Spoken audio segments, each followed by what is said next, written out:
Good morning. We will pay attention to dishonored checks today. The following entry appeared in the bank statement of Tuba Stores for the month ended 31st of January. A check for R318 was received on the 12th of January from J. Freeman in settlement of his account, was returned by the bank. When we received this check, we recorded the check in the cash receipts journal to indicate that the money in the bank increased. When the check is returned, it means that we don't have that money in the bank anymore because he has insufficient funds. So therefore, we have to cancel that original entry when we received the check. We entered the original entry in the cash receipts journal, so to cancel it, we will cancel it in the cash payments journal.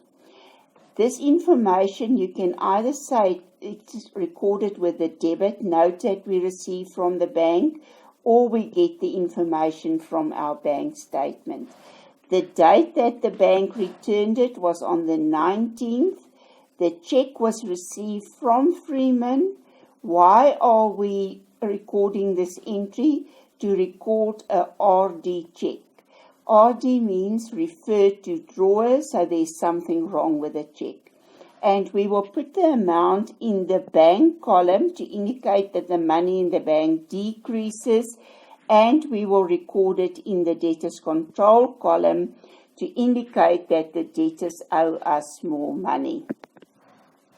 A second check for R200 was then received from him on the 25th of January.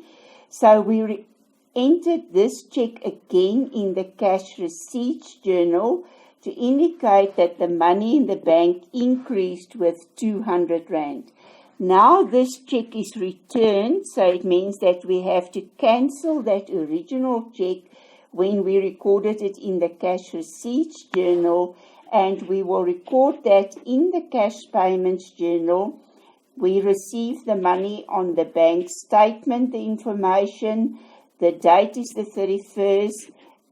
Freeman, it's a RD check, and we will indicate that the money in the bank decreases and that the debtor owes us more money.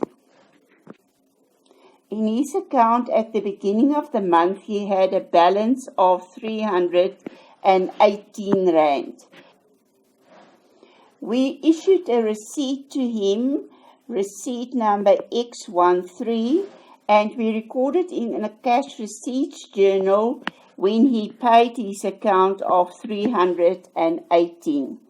Then the bank notified us on the 19th that this check was dishonored due to insufficient funds. So we will indicate that this entry is recorded from this dishonored check.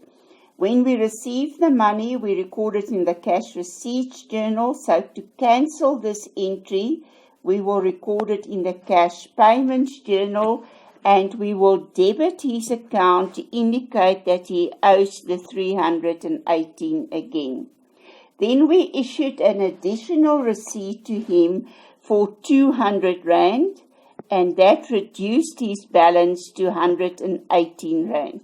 Now there is no signature on the check, so the bank returns it again, and we will show on the 31st that this entry is recorded from this dishonored check, and we will have to increase his account again with the R200, and the amount that he owes us will increase to R318.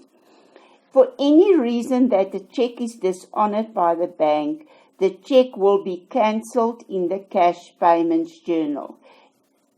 Irrespective if this check was cancelled because of insufficient funds, because the check is post-dated, the check is older than 6 months, the check is torn, there is no signature on the check, the signature doesn't correspond with the specimen signature in the bank. For any reason that the bank returns a check, you will cancel the check in the cash payments journal, and you will have to obtain a new check from the person that originally gave you the cheque. What did we learn? When a cheque is returned by the bank for any reason, insufficient funds, post-dated, signature not according to specimen signature, the cheque must be cancelled in the cash payments journal. The debtor's control account in the general ledger and the account of the debtor in the debtor's ledger is debited to increase the outstanding amount because he owes the money to the business. The bank account is credited to decrease the money in the bank.